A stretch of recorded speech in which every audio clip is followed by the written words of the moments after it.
Hi, morning. Ngayon naman ang ipapakita ko sa inyo, bali part 3 na po ito. Ang ipapakita ko po sa inyo ay ang pagkakabit ng sleeve. Pero bago yun, naglalagay po muna tayo ng sleeve caps, parang punyos kung tawagin. Meron po kasing kombinasyon ng caps nito. Ito ay dahil sa request po ng buyer ay tela ang gagamitin na katulad ng sa body Lacoste, ay minabuti na ganito na lang, gagawa na lang po tayo. So magka-assemble tayo. Meron naman pong nabibili na talagang pang sleeve caps, yung parang dito po, kasi hindi nakakalam yung panglagay po dito sa dulo ng polo shirt. Yun po yung nabibili talaga ng yare kasama ang collar. So ito kasi ang bali ang kombinasyon nito ay sa sleeve at saka sa collar. So bali ganito po yung collar, gagawa din po. Tapos ang sleeve po ay gagawa tayo. So umpisa na po tayo. Una po ay maglalagay muna tayo ng pinaka bias sa pinaka-punyos. Lalagyan natin punyos. Ayan, ganyan po.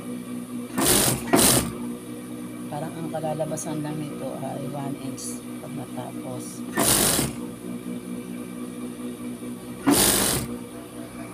So ayan, nalagyan na po natin. So ito yung sleeve. Kakabit po natin yung dito sa pinaka-sleeve. Yan po ang kombinasyon ko niya na kulay ay maroon at saka orange.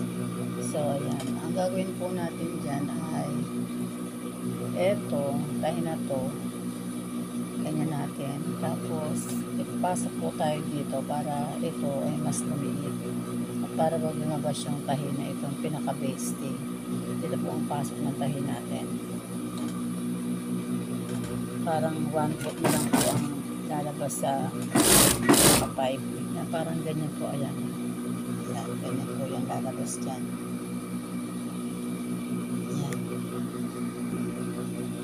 Ayan lang po ang lalabas dyan kasi tayo pumasok doon.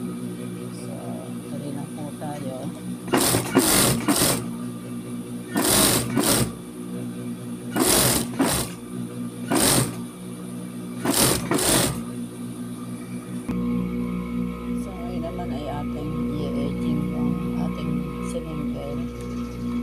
Basting kailangan na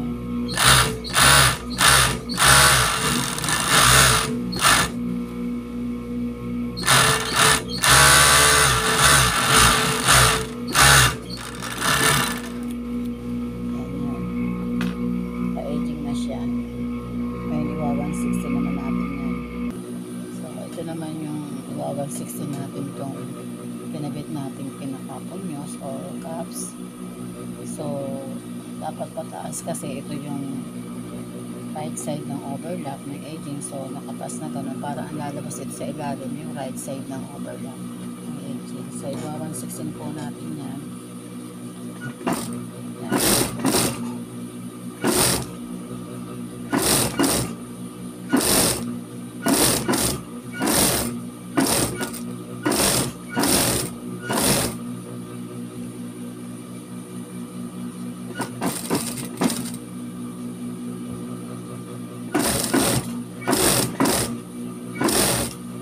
Dapat na pantay-pantay yung pinakalabas ng aging.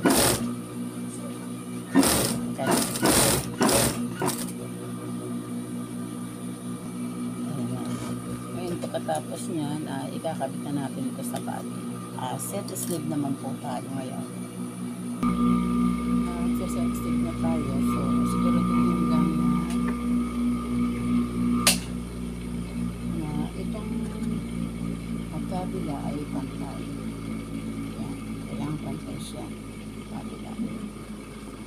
So tapos center natin. Kailangan po ng center ng sleeve. Ito po natin yun. So ayan, dapat naka-center po yan.